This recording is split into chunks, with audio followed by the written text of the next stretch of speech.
actuar dentro del campo a servicio de los arqueólogos para utilizar todos los instrumentos de detección, porque bueno, hablamos solo de detecciones de metal, sino otros también instrumentos, y poder colaborar entonces proactivamente en estas excavaciones. Esos son un poco los resumen de lo que estamos haciendo y me pongo a vuestra disposición para cualquier aclaración que queráis o cualquier, si queréis profundizar temas, estoy aquí a vuestra disposición. Gracias.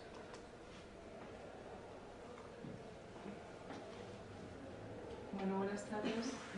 Me parece que no se me oye bien, pero bueno, intentaré alzar la voz para que se me escuche.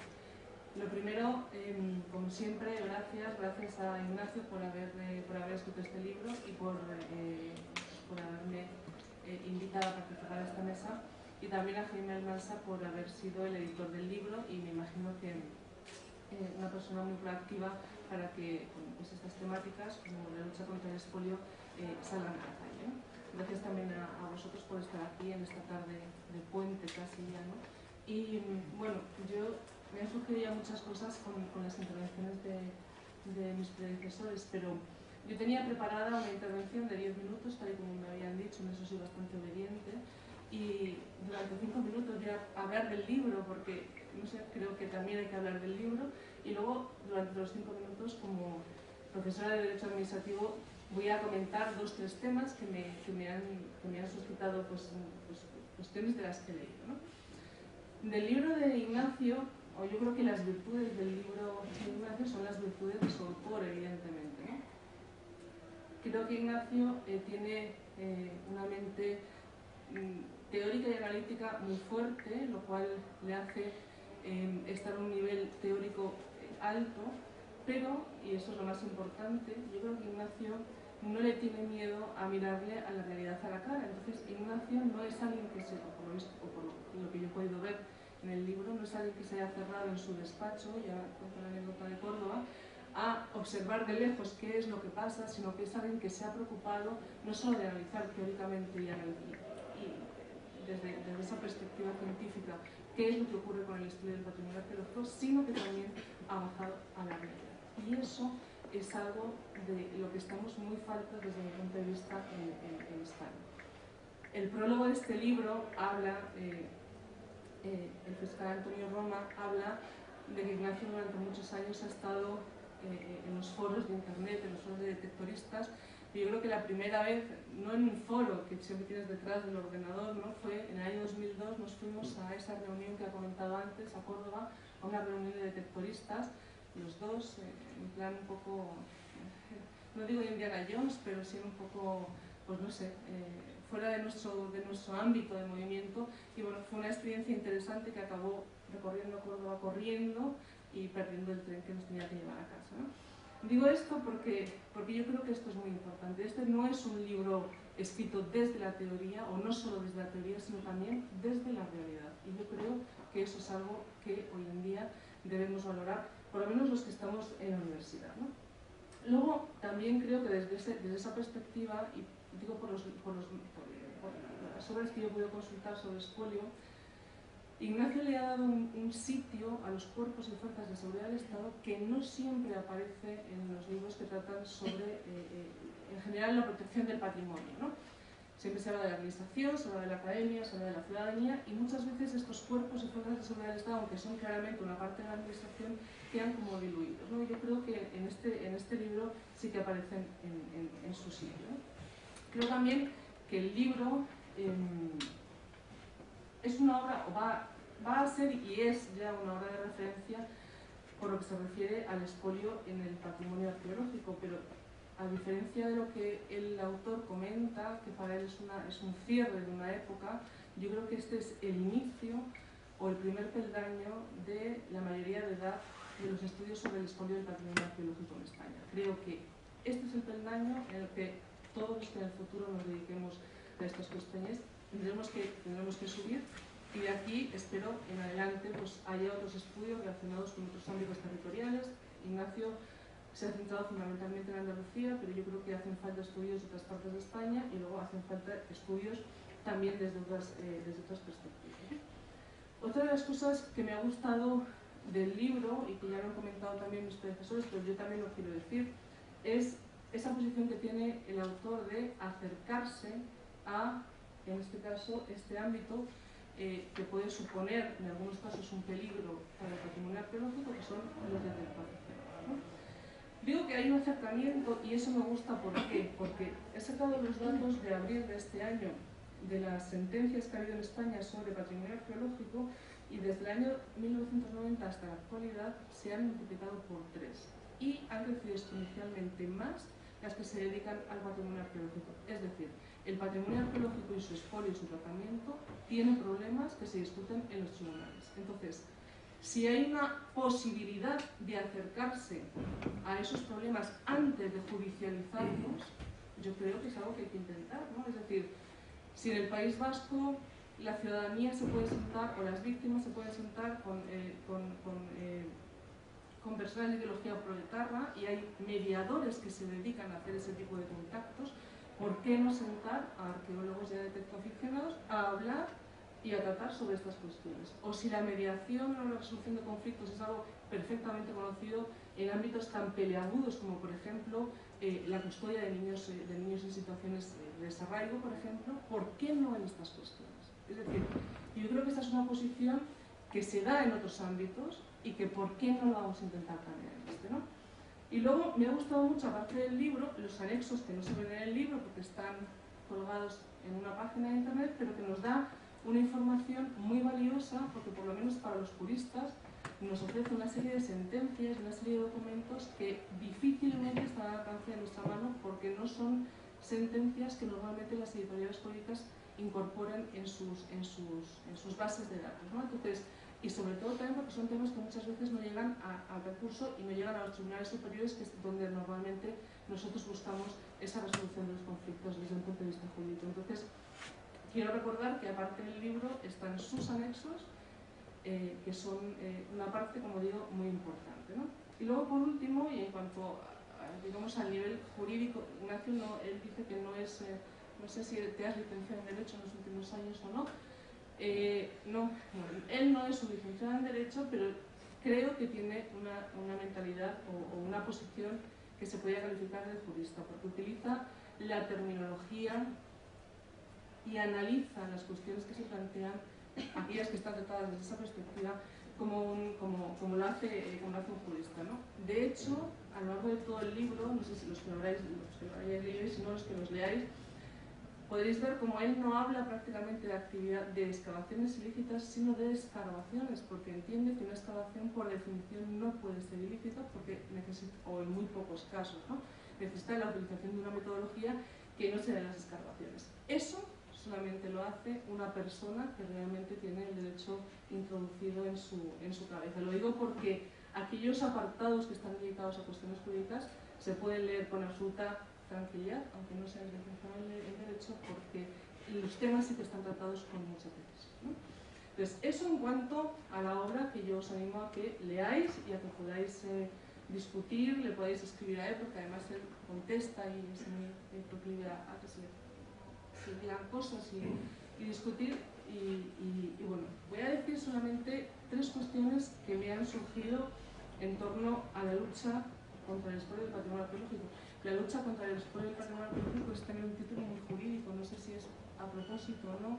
Hay un libro de un jurista alemán del siglo XIX, Rudolf Borghieri, que se llama La lucha por el derecho, que es un libro muy bonito y que habla de cómo el derecho es algo que hay que conquistar todos los días, y que cada situación de justicia es algo que no podemos abandonar, sino que hay que seguir luchando, ¿no? No sé si el título tiene algo que ver con ello, pero coincide un poco con la filosofía de Estado, ¿no? Bueno, 3 cuestiones que a mí me han surgido y que las dejo lanzadas por si os apetece discutirlas. 1. La valoración de los daños respecto al patrimonio arqueológico. Ese es un tema que sé que muchos peritos quieren o les cuesta asimilar de forma digamos, fácil, porque es difícil valorar los daños que se producen en un bien arqueológico. Ignacio en sus anexos ha hecho una propuesta que a mí me parece interesante y que habría que probarla a lo largo del tiempo, pero creo que ese es un tema que conviene discutir, porque no creo que sea bueno escudarse, aunque hay algunos juristas que se lo mantienen, escudarse en que los bienes o los daños arqueológicos no se pueden dar. Desde el momento en el que nosotros podemos valorar el daño que se pasa en una persona porque ha perdido una mano en un accidente de coche, entiendo que se puede perfectamente valorar el daño que se ha hecho a un bien arqueológico. Costará más o menos, se tendrá que partir de una convención, pero se puede hacer, ¿no? Eso por un lado. Otro aspecto que me ha suscitado interés, que es una cosa sobre la que vengo dando vueltas hace tiempo, es el llamado principio de proporcionalidad. Es decir, cuando se impone una sanción a alguien que ha cometido un ilícito, muchas veces esa sanción se recurre por desproporción. Pero os podéis imaginar que esa desproporción siempre es porque alguien entiende que ha sido una sanción muy alta, la persona a la que se le ha impuesto una sanción. Imaginaros una multa de tráfico que os será mucho más fácil a lo mejor verlo, ¿no? Si a nosotros nos ponen una sanción por saltarnos un semáforo y creemos que está fuera de lugar, la recurrimos proporcionadamente alta. Pero ¿se puede recurrir una sanción por desproporcionadamente baja? Pues en España actualmente es prácticamente imposible hacer. ¿Por qué? Porque el denunciante o la persona que denuncia o las asociaciones que pueden intervenir en un procedimiento administrativo no tienen la consideración, estos son tecnicismos pero creo que son importantes, no tienen la consideración de parte del procedimiento y por tanto, como no son parte del procedimiento, al final tampoco pueden recurrir. Con lo cual, si yo soy una persona que cometió un ilícito, jamás voy a recurrir que me pongan una multa demasiado baja, evidentemente. Entonces, ese tipo de situaciones, ¿quién las defendería? Pues últimamente estamos viendo algunas sentencias del Supremo que tímidamente empiezan a reconocer esa posición para determinadas asociaciones, sobre todo. También un poco viniendo del mundo de la ecología, nos estamos contagiando de esa idea y estamos empezando a ver alguna resolución, pero es un tema que ¿por qué la proporcionalidad es hacia arriba y no hacia abajo? Pues, es un tema que también me ha surgido, ¿no? Y luego, por otra parte, y aquí creo que se ha comentado en algún momento, y Ignacio en el libro hay por lo menos un par de veces en que yo lo he visto, y como profesora de Derecho Administrativo es algo que me preocupa mucho. En nuestro ordenamiento jurídico hay algunos mecanismos para intentar que la Administración cumpla con sus obligaciones, pero son mecanismos que no funcionan.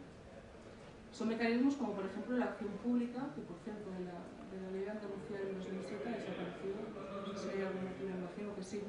Pero bueno, la acción pública que es esa que podemos tener todos los ciudadanos cuando vemos que la Administración no cumple con la obligación que tiene, no funciona porque tradicionalmente se ha utilizado como una especie de boomerang político, ¿no? La prevaricación por omisión, pues imagináis, la prevaricación es uno de los delitos más difíciles de probar, por omisión ni os cuento, ¿no? Y en un recurso contencioso administrativo, la inactividad de la Administración tiene que recaer en situaciones muy, muy concretas que son difíciles que se den en la práctica. Con lo cual, si la Administración no cumple con su obligación de velar, por ejemplo, por la integridad del patrimonio arqueológico, que no es el caso, no es el caso de Ignacio durante estos años, pero que nos podemos encontrar con ese tipo de situaciones, aunque sí que es cierto que formalmente existen mecanismos, en la práctica son mecanismos que o no están suficientemente, digamos, afinados o no han dado resultados prácticos. Entonces, bueno, eso también a mí es algo que me preocupa porque el expolio puede venir, como ha dicho Ignacio, se centraba en el tema de los directores, pero más en los directores también en otros, pero el expolio también puede venir de otras partes y eso es algo que si es la administración expoliadora, por ejemplo, dando permisos para determinadas situaciones, ¿no? Pues eso es algo que denunciar o incluso intentar llevar a la resolución judicial no estaría fácil. Hay algún caso, pues sí que se puede dar una situación, pero realmente no es fácil. Y bueno, pues nada más, esto es lo que quería comentar y bueno, pues cuando se abra el debate, pues supongo que saldrán otros temas de los interés. Muchas gracias. Me toca a mí acabar esta primera ronda. Buenas tardes. Presentar el libro de Ignacio Rodríguez de Viñó me alegra hacerlo. Me ha dado información que yo no conocía, me ha gustado el enfoque, al mismo tiempo me ha dejado muy preocupado y lo que he oído esta tarde en esta mesa todavía me ha dejado más preocupado. Vamos a ver, por hacer un poco de historias. Muchos de ustedes saben que a principios del siglo XIX, por impulso de la Real Academia de la Historia, se aprobó en España la primera norma sobre excavaciones arqueológicas.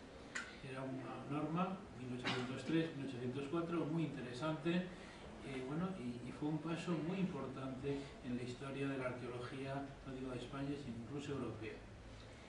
Claro, una norma de principios del siglo XIX, reinaba Carlos IV, después de todo lo que ocurrió en España, guerra de la independencia, desamortización, etcétera, pues tuvo una eficacia relativa, aunque periódicamente en la década de los 10, de los 20, se recordaba su vigencia, pero tuvo poca vigencia.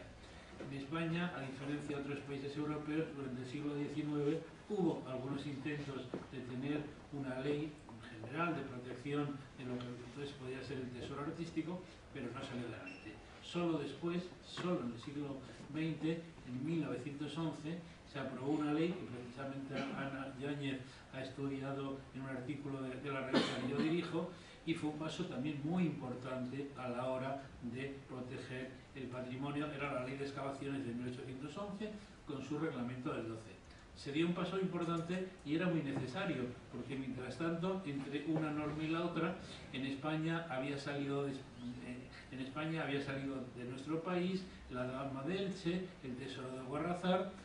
Evidentemente no era un problema de policía de excavaciones, era también un problema de control de la exportación de bienes culturales.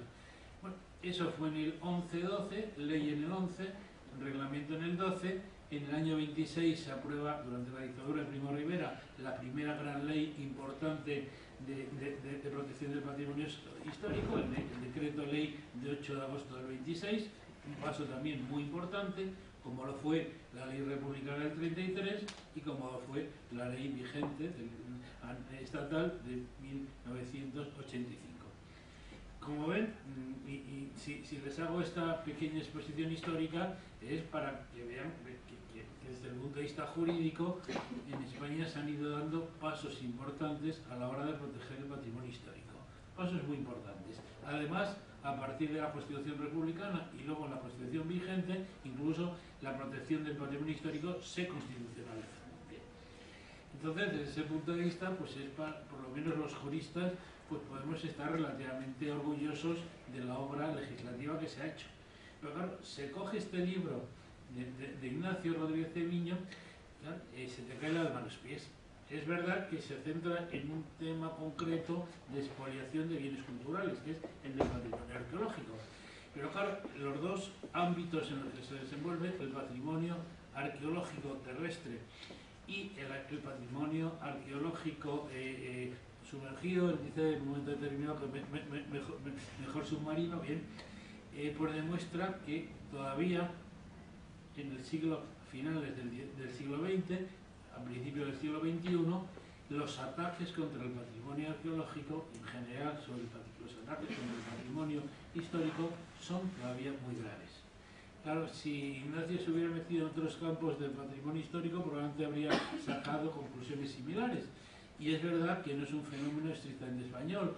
Todo lo que está saliendo en la prensa también sobre el expolio en Italia, no digamos ya el expolio del patrimonio histórico en países en conflicto, ese es otro tema también igualmente grave, pero volviendo a España, está claro que este libro es un testimonio muy interesante, pero al mismo tiempo muy preocupante de lo que está ocurriendo.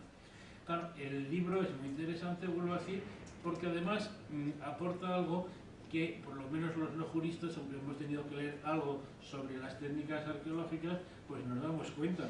Es que un yacimiento, sin el contexto, y eso está muy bien tratado en el libro, sin el contexto, los bienes arqueológicos pues tienen mucho menos valor. Podrán tener valor estético, podrán tener incluso valor a la hora de datar su origen, pero su contexto es fundamental. Entonces, en esta situación es muy interesante lo que se ha hecho a la hora de explicar efectivamente el uso de detectores de metales. Y yo voy a ser muy claro y muy sencillo, y siento tener aquí en esta mesa aficionados a lo contrario. A mí me parece que hay pura y simplemente prohibirlos. Sin más, voy a poner dos ejemplos. Cuando se circula a 200 km por hora, ¿se producen siempre accidentes? No, no se producen accidentes, pero hay un riesgo. Por consiguiente, hay que prohibir que siempre se circule a 200 km por hora para evitar que en el 15 o el 20% de esas situaciones se produzca accidente. Y eso es así de claro. Por poner otro ejemplo de lo que se ha dicho aquí, a cualquiera de nosotros, si tuvieran que hacernos una intervención quirúrgica, pero no del corazón, de un riñón, de una rodilla, nos tranquilizaría, nos gustaría que algún aficionado a la medicina estuviera allí presente mirando, incluso ayudando, dándole alguna idea al cirujano. Evidentemente, a la hora de operarnos, cualquiera de nosotros diría, no, yo aquí dentro quiero médicos, ATS y nada más, no quiero ningún aficionado. Bueno, pues esto es lo mismo, es decir, ¿cómo se puede pensar que haya aficionados que van a colaborar con los profesionales de la arqueología? ¿No? Los aficionados que lean, los aficionados que vean películas, pero desde luego que no participen en excavaciones, así de sencillo. La utilización de los detectores creo que produce más daños que ventajas, porque al final esa expresión muy propia de los arqueólogos es que se van destripando los yacimientos. Por consiguiente, creo que pura y simplemente creo que la legislación debe prohibirlo, sin más. En un momento cuando Ignacio habla de la explotación de los pecios, también, que es otra forma también de provocar daños en el patrimonio arqueológico, solo en este caso sumergido, habla de que ya afortunadamente se ha pasado de la época en que los aficionados, los submarinistas aficionados se dedicaban a entrar a esto, a otra fase en la que ya los arqueólogos saben practicar el submarinismo y son ellos los que entran. Bueno, pues eso es lo mismo, es decir, que el instrumento puede tener utilidad, evidentemente, claro que lo puede tener, y es muy bueno que los arqueólogos utilicen ese instrumento como cualquier otro, como el GPS, como cualquier otro, pero yo creo que deben ser los propios arqueólogos los que deben aprender, así de sencillo. Que aprenden a utilizarlo de la misma manera que eso, que en un primer momento entraban por ahí en cualquier buque sumergido, en cualquier pez, entraba un aficionado y arramblaba con lo que podía, si es que podía arramblar con algo, y en ese momento ya hay arqueólogos que además saben submarinismo. Eso, el empleo de este tipo de instrumentos es exactamente igual. Eso por un lado. Por otro lado, en el ámbito que ha salido solo el compañero de mesa periodista ha planteado los temas del patrimonio sumergido. Hombre, o sea, la prensa está bien que informe y que informe con los medios que haga más interesante, pero vamos a ver, no es lo mismo informar que transmitir valores. Tiene razón lo que dice Ignacio respecto a estas cuestiones en el libro, porque yo creo que, hombre, no es lo mismo, no se puede tratar igual, digamos, un periódico serio no puede tratar de la misma manera, mandar la misma imagen del que asalta un banco al policía que defiende el banco. Lo que está ocurriendo con empresas como Odyssey, evidentemente, es un asalto, y eso hay que decirlo. Hay que decirlo claramente. Y la prueba es que en este momento pues todavía tenemos asuntos pendientes en Gibraltar, y menos mal que la justicia de Estados Unidos ha actuado de una manera muy correcta, bueno, con una serie de circunstancias, pero que haya colaboración público-privado, que salió hoy, hombre, vamos a ver, la administración en cualquier ámbito, en el caso de la administración de bienes culturales, es la que tiene la competencia, y no cabe colaboraciones privadas, porque las colaboraciones privadas van buscando un beneficio individual, singular, y la administración busca un beneficio general, y eso es muy difícil de casarlo, así de sencillo. Entonces, quiero decir que está bien, pero he tomado una nota, pero quiero decir, sobre esto, yo creo, y no sé si ustedes se han dado cuenta, yo creo que si hay algo que debe estar a debate en este momento y que es interesante y que les animo a que participen, y evidentemente invito también a todos los que estamos en esta mesa, es, visto que una de las fuentes de expoliación del patrimonio arqueológico es la intervención del, digamos, entre comillas, sector privado, por decirlo de una manera, o los liberales dirían de la sociedad civil, hombre, visto que esa intervención de la sociedad civil, sea a través de empresas que van buscando beneficio, sea a través de aficionados que les gusta buscar metales por el campo, eso tiene unas consecuencias muy negativas para la protección del patrimonio arqueológico, pues en definitiva yo les lanzo este tema para debate, es decir, en qué medida los particulares, sean ciudadanos individuales, sean empresas, no hacen a veces más daño que beneficio a la hora de proteger, en este caso, el patrimonio arqueológico. La idea la lanzo y a lo que piensan ustedes. Nada, muchas gracias. Bueno, has abierto fuego, sobre todo porque yo soy el primero que contestaría. ¿Se oye así como si hubiera micrófono? Sí. Vale. Bueno, pues ahora lo que, si queréis, sí podemos empezar por este tema. Yo creo que tiene mucha chicha. Además, creo que es un tema que nos afecta tanto a todos los de la mesa como seguramente a todos los que estamos abajo. Entonces, bueno, por plantear un poco pregunta, ¿no? La participación de la sociedad con respecto al patrimonio, ya sea a través de empresas o a través de aficionados, tiene sus ventajas, tiene sus inconvenientes, compensa. ¿Hay alguien que quiere estrepitosamente decir algo desde el público antes de volver a dar la palabra a la gente de la mesa? Si no hay nadie, yo. Bien. Primero.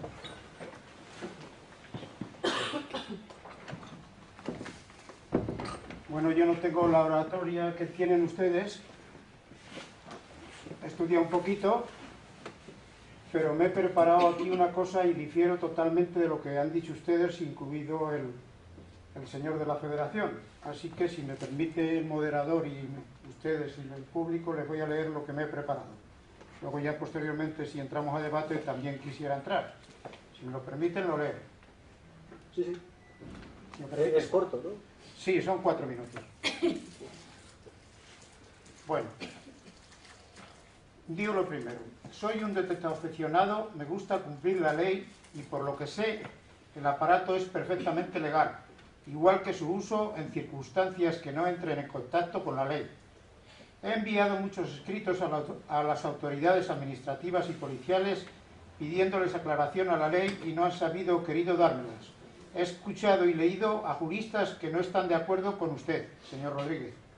El empeño de todos debe ser hacer una nueva ley que respete los derechos del ciudadano, suficientemente clara y sin interpretaciones. Veo muy encomiable que el señor Rodríguez defienda el patrimonio arqueológico andaluz y nacional.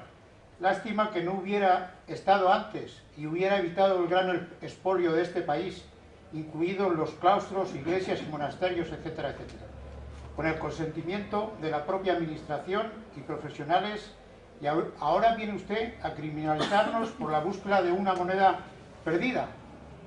Si es tan importante este patrimonio, y por lo que se ve en Andalucía es mucho más y está localizado, ¿por qué no lo estudian, lo sacan a la luz, lo vigilan y no esperan a que otros se lo lleven?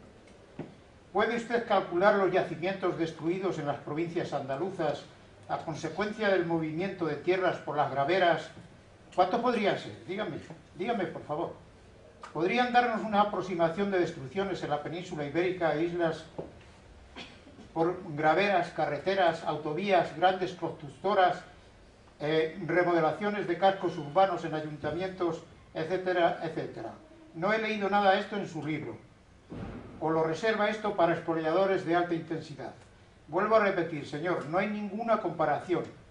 ¿Quién es el culpable o no? ¿Quién es el culpable y quién es el mayor culpable? No nos echen la culpa a los detectoaficionados, por favor. En su libro no veo que hable mucho de numismática. He oído opiniones contrarias a su tesis por profesionales y algunos deteccionados son partidarios de liberalizar el comercio de monedas.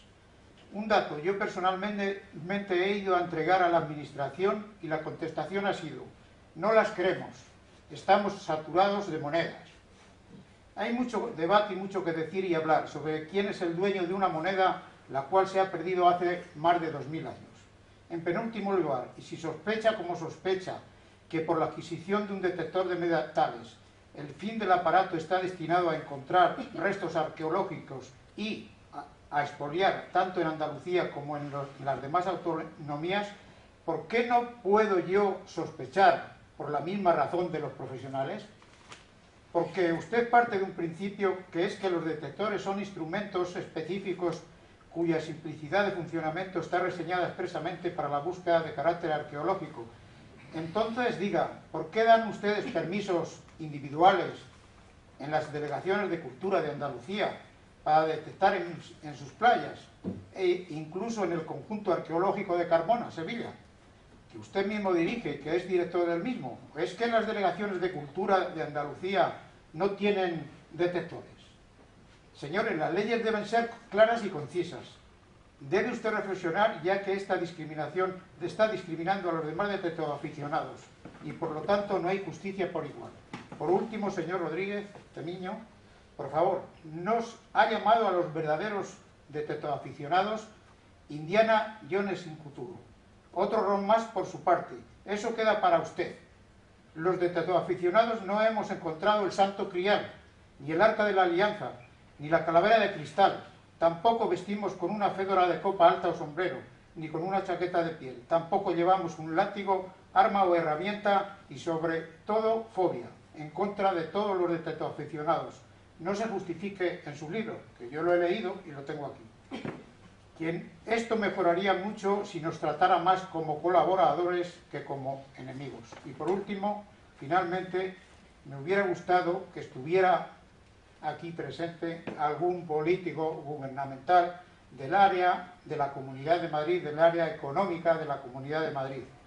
Como también preguntarle si en Andalucía ha habido consenso para la elaboración de esa ley injusta, que para mí es injusta, que han hecho ustedes y qué desencuentros competenciales ha habido entre el Gobierno central y la Junta de Andalucía sobre esta materia.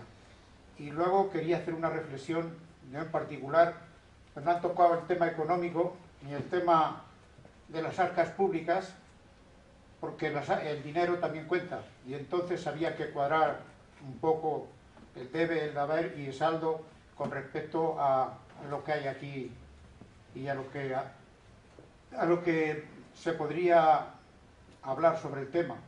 Entonces, de momento no quiero decir nada a pensar de lo que se vaya debatiendo aquí, un poquito que se vaya debatiendo, y yo hablaré si tengo opción a hablar. Nada más que eso quería decir. Por eso he elaborado este escrito y yo lo digo a título personal, no ha habido nadie que me lo reseñe ni me dijera ninguna indicación. Simplemente lo he hecho yo a título particular. Creo que por alusiones... Sí, pero tendría que contestar.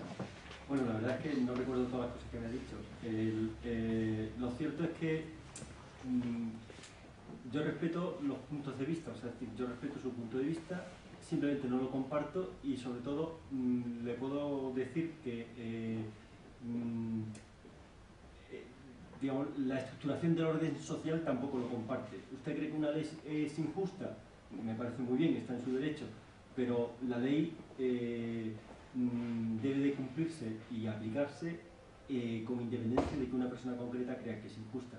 Usted, la ley en Andalucía ha sido elaborada por el Parlamento y que son los representantes, le parezca a usted mejor o peor, son los representantes que tienen el poder legislativo, y yo la verdad es que no entiendo que porque a una persona le parezca injusto que lo que dice una ley se permita alterarla o simplemente no cumplirla. La verdad es que a pesar de todas las digamos, implicaciones que usted o de todas las preguntas que usted me hace, es que hay muy pocas respuestas. Es decir, usted, en fin, yo respeto, vuelvo a decir, sus opiniones, pero no sé qué decirle. Mire, el libro no trata ni sobre numismática ni sobre el expolio que hacen en las obras públicas, porque no trata sobre eso. Trata sobre el uso de los aparatos detectores de metales en relación con el expolio del patrimonio arqueológico. Evidentemente, si hubiese hecho otro libro sobre, no sé, la excepción de las obras públicas, pues no hubiese tratado el tema de los detectores de metales. El libro no es sobre el expolio en general, sino es concretamente el detector de metal en tierra y después la cuestión del expolio submarino, porque me centro más en el tema de los pecios. El libro trata de lo que trata, no trata de otras cosas. No he pretendido ni he querido hacer una obra sobre todo el expolio. Sí le digo una cosa con respecto a otro tipo de expolios que en ocasiones es la propia administración la que expolia, como decía antes Ana Yáñez. Efectivamente, una obra pública puede destrozar muchísimos yacimientos, pero dentro de la obra pública hay mecanismos de corrección. Están las evaluaciones de impacto ambiental, están las paralizaciones de obra, se gasta muchísimo dinero en la actuación preventiva. Y en todo caso, la obra pública tiene una finalidad social que es absolutamente incuestionable y que no se puede predicar lo mismo de una persona que atesora en su casa monedas. No sé, es que no es lo mismo. Es que una persona con un arao puede afectar la capa superficial de un yacimiento, en efecto. Pero, bueno, está claro que los campos hay que ararlos. Tendremos que tomar medidas que se toman para ir paliando en la medida de lo posible y estableciendo zonas, márgenes de seguridad, etcétera, etcétera, evitando los subsoladores y demás. Pero la actividad productiva no tiene nada que ver con una persona que se va con un detector de metales y revienta una tumba. Es que eso no tiene actividad productiva ninguna. Es que eso tiene interés público cero patatero. Que una persona se sienta con el derecho de hacerlo y que, bueno, pues el hecho de que no siempre se pueda llegar, digamos, se pueda evitar eso o se pueda impedir o se le pueda perseguir por ello, no significa que tenga derecho a hacerlo. Lo hará y posiblemente, pues quizás no le pase nada, o quizás sí, pero evidentemente no tiene derecho a hacerlo. Ignacio, él ha hablado de encontrar una moneda, no de una bueno, tumba, es que el tema, es decir, lo decía antes, una moneda no pasa nada. Es decir, una persona dice, ¿qué problema hay con una moneda? O un botón. Sí, me da igual. Un botón no pasa nada, una moneda tampoco. 1 millón de monedas, pues ya empieza a pasar mucho. ¿De una persona?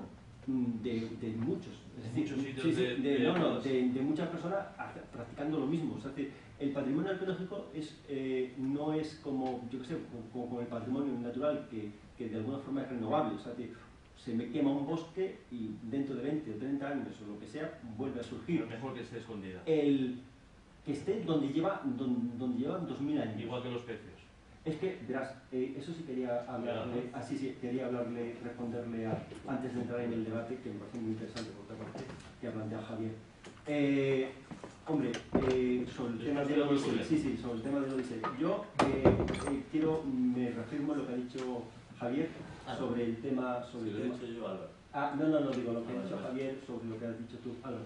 Es decir, yo comprendo y conozco, no evidentemente también como tú, pero conozco el mundo periodístico porque bueno, he tenido contactos y sé que la redacción, la locura que supone, y sé que una persona hoy está haciendo una noticia de local, de no sé qué, no sé cuánto, y mañana está hablando de la repoblación de los esturiones y no puede ser un experto en todo porque además el periodista no tiene por qué ser experto, es el mediador entre la realidad y la sociedad que no tiene acceso directo a esa realidad.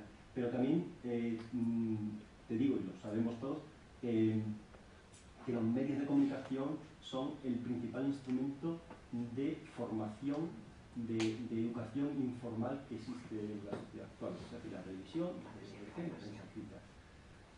Cuando, yo no sé si tú eras el autor del artículo, pero cuando, hablando del expolio del Odiseo, se titula el artículo Piezas de A8, utilizando el hombre, comprendo que es un gancho, pero se está trivializando una cosa que es bastante más. Y por otra parte, o sea, la insistencia, por ejemplo, en llamar a Odisei la principal empresa de investigación subacuática, cuando no han investigado nada. No, eso yo no lo he dicho. Esa era la Pero digo en los medios, no te estoy hablando. No, pero eso sí lo he puesto yo, porque sí he puesto que era la principal empresa de investigación. de búsqueda de subacuáticos, así, no de investigación. De búsqueda sí, y eso es, en cualquier caso, es algo inapelable. En cualquier caso, quiero decir, da igual, o sea, que a veces cualquier medio, ¿no? Estamos hablando de medio de prensa escrita. Hombre, incluso después de que saltara el tema del reporte de los medio millón de monedas, la trampa de Gibraltar y demás,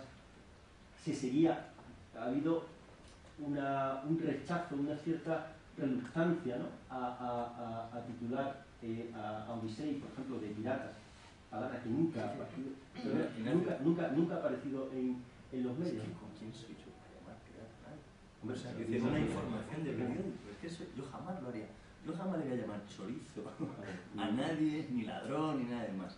Yo cuando hago una información, sobre todo sobre una empresa legal de Estados Unidos, que coge, es decir, podemos entrar podemos entrar en decir que Odisei obró mal. Yo tengo mi opinión al respecto, obviamente. Pero lo que no se puede negar es que esta empresa, cuando coge eso, y probablemente cometa expolio con eso, lo primero que hace es llevarlo a un juzgado en Estados Unidos. No, espera. Eso es un problema. Eso es un problema. Y si lo lleva a un juzgado en Estados Unidos, ¿cómo que no lo Eso es después, cuando se producen las reclamaciones. No es cierto, no es cierto. No, Vamos a ver. Mira, Yo en este caso me voy a decir un descender. O sea, lo que hace, te lo voy a explicar porque está suficientemente explicado. Verás, la cuestión es muy fácil. Odisei lo transporta primero que se acerca a un barco que sabe Primero se acerca a un barco, luego va a un juzgado y dice, yo soy el reclamante, he encontrado algo, señor juez. No, eso es lo que le dice al juez. He encontrado algo. Y luego va y lo coge. Y luego lo lleva al sitio. Y eso está en la custodia de un juez durante todo el tiempo. Y es lo que permite a España, haber ganado este caso. Vamos a decir, el juez Mark Pizzo de Estados Unidos es el que determina finalmente, después de un montón de años y de una labor de España increíble por defender su patrimonio, pues me parece muy bien y el trabajo que han hecho es estupendo, pero todo es porque una empresa determinada, en lugar de esconderlo, es decir, de cogerlo, no nos habríamos enterado jamás. Jamás nos habríamos enterado de que... no nos habríamos enterado porque España, y aquí es donde yo decía el tema de la iniciativa privada, España no sabe dónde tiene su pasado. No sabe dónde tiene su pasado. Eso es así. No. Existen cartas arqueológicas. Yo pienso que sí que lo sabe. Lo que pasa es que ni tiene medios. Pero vamos a ver. Es que creo que hemos derivado una cosa. Primero, déjame explicarte una cosa. Eso es de cajón. Que el gobierno español sabe que lo están encargando ahora, que los han encargado hace unos años catálogos de los barcos. España no tiene el conocimiento de los barcos. Desde el año 84 se está haciendo sistemáticamente un barrido de las costas españolas. Ocurre que no es lo mismo. ¿Con qué medios? Con medios que tenía en primer lugar el Museo Marino de Cartagena y después con la labor de la Armada. Es decir, desde siempre, con los medios que tengamos. La labor de la firma. Seamos serios, compadre, seamos serios. Aquí es donde entramos, Aquí es donde hace lo que puede, lo hace bien. aquí es donde entramos en que la administración debería colaborar con empresas privadas, como hacen otros países, y es un error lo que ha dicho este señor. Vamos a Hay que tener mentes más abiertas, Habría que establecer un orden, porque esto hay muchas cosas. Yo creo que sí. Están saliendo ya muchos Es que, pero a mí me gustaría aclarar una cosa porque eso sí que es objetivo, no es una interpretación, ¿no? Sino, es decir, ¿por qué Odise va a Tampa y pone, primero, ¿por qué va a Tampa? Porque sabéis que lo podía haber hecho aquí, la reclamación la podía haber hecho o en Faro o en el juzgado de la línea o en cualquier sitio. Va a Tampa porque la administración americana es especialmente laxa con respecto a los pecios, a la carga de los pecios. En los tribunales norteamericanos, en el ámbito del derecho internacional, aplican normas de derecho privado, internacional pero privado, que son las leyes de rescate y tal. Entonces, ellos lo que hacen es una técnica jurídica conocida, que es la ficción jurídica, es decir, ellos no entregan las 500.000 monedas en el tal, sino que entregan la culata de un cañón. Y sobre la culata del cañón es sobre todo el que decide, lo que decide el juez Pixo. Lo que ocurre es que, por analogía, ¿no? Pues todo, digamos, todo el pecio y la carga va, digamos, se subroga a la sentencia que es lo que se llama una causa en remo. Lo pone allí justamente porque sabe que tiene todas las de ganar. Todas las de perder. No, pero bueno, no se esperaba la reacción. Es decir, tiene todas las de ganar, pero además te digo más. La empresa Capacesos, ninguna, sale a una subasta y dice, oye, yo tengo aquí 500.000 monedas, de ningún sitio. Es decir, porque tienes que acreditar que son legalmente tuyas. Y eso solo lo puedes acreditar mediante la sentencia judicial. Luego, van allí y además ocultan el sitio de donde ha salido. Le llaman el black swap. Y además se niegan a dar información. España ha podido demostrar que era Nuestra Señora de las Mercedes porque ese pecio está localizado. Es decir, está localizado. Una cosa es que no esté excavado, estaba localizado. Jamás estuvo localizado la Mercedes. Jamás. Sí. Esto es una frase que vamos a ver, ¿no? No. La Mercedes jamás estuvo localizada por el gobierno. Jamás. Las pruebas que se han dado en el juzgado para demostrar que la Mercedes son otras y no son en ningún momento que hubiese pasado el sonar de los militares por allí. Lo que llamo cosas que son falsas. Es que, perdona,